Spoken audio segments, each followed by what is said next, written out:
আমি কিন্তু মাত্র ৩,০০০ টাকার চাকরি করতাম, বা আমার বাবার একটা বাইক ছিল, বাইকটা হচ্ছে 18 বাইক, ডায়াং। এত ঝাংড়ি বাইক আমি জন্মেও দেখি নাই।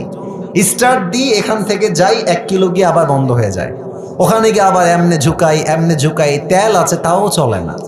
তবুও কোন মতে ঠেলে ঠুলে চালাইছি কয়েক মাস যাব। আচ্ছা, একটা পর্যায়ে গিয়ে এমন একটা অবস্থা হলো আমার পকেটের, যে তেল যে ভরবো বাইকে ওই টাকা আমার পকেটে নাই। তা আব্বাকে বললাম, আব্বা मैं माफ़ी भी मांगता हूँ, দোয়া भी मांगता हूँ, আমার দ্বারা এই বাইক আর চলবে না, তোমার বাইক তুমিই রাখো। তা আব্বা বললো, কি করব বাইকটা, আমার পায়ে তো ব্যথা, আমি তো হার্টের রোগী, এটা কি সেল করে দিব? বললাম, বিক্রি করে দাও, আমি এটা বিক্রি করে সাইকেল কিনবো, সাইকেলের চাইতে ভালো হবে আমার জন্য। তো যাই হোক,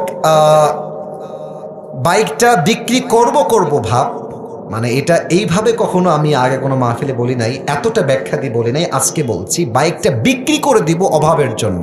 বাট বিশ্বাস করেন, সেই সময়টা প্রতিদিন তাহাজ্জুদ পড়তাম, প্রতিদিন আল্লাহকে বলতাম যে আল্লাহ তুমি আমাকে কবুল করো, আমার চেষ্টা কবুল করো।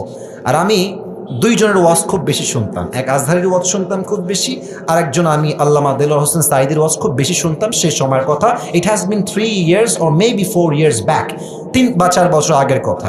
তো হঠাৎ করে আমি একদিন জুমার খুতবা দিলাম, আমি আবার বলছি এই কথা কিন্তু আমি কখনো কোথাও আপনার শোনেন নাই, আমি আজকেই বলছি। তো জুমার খুতবা দিলাম, আমি প্রায় 1 বছর যাবৎ জুমার খুতবা দেই, ভিডিও আপলোড হয়, কিন্তু কখনো কোনো রেসপন্স আসে না, আই মিন কেউ দেখে না ভিডিও।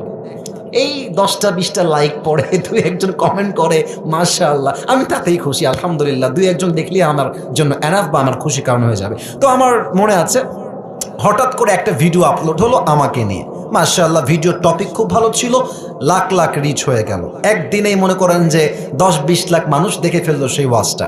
পরে মিডিয়ার থেকে আমাকে কল দেওয়া হলো যে আপনি জুমা পড়ান কোথায়, আমরা আপনার ভিডিও রেকর্ড করব। তো অনেক বড় একটা মিডিয়া আমাকে বললো যে আপনার ভিডিও একটা আপলোড দিব, আপনি ইনশাআল্লাহ অনেক দূর যাবেন, আপনার জন্য অনেক বেশি কাজ আসবে, আপনি কাজ করতে পারবেন আপনার দাওয়াতি ফিল্ডে। তো একটা মাহফিল করলাম, মাহফিলটা ছিল পাবনায়। মাহফিল ছিল কোথায়? পাবনায়।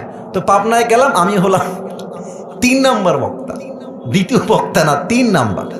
তো আমাকে যখন ওয়াজে দেওয়া হলো, দ্বিতীয় বক্তা খুবই রাগ, আমার টাইমটা তাকে কেন দেওয়া হচ্ছে, ওকে তো দিয়ে কাজ হবে না, ওকে নামান, একে দিয়ে কাজ হবে না, এটা 3 বছর আগের কথা, বেশি না, 3 বা 4 বছর আগের কথা। তো আমি ওয়াজ শুরু করলাম, কি বলবো, নিজের কথা বলছি না, বা এটা আল্লাহর রহমত বলছি বলতে পারেন। আমি আধা ঘন্টা ওয়াজ করেছি, প্রত্যেকটা যুবক, আমি নেমে গেছি ওরা উঠে গেছে, মানে এই হুজুরকে আমরা ছাড়বো না, নেমে গেলাম, সেটা আপলোড হলো ইউটিউবে। হঠাৎ করে একদিন আমার বাসা ছিল রাজশাহীতে,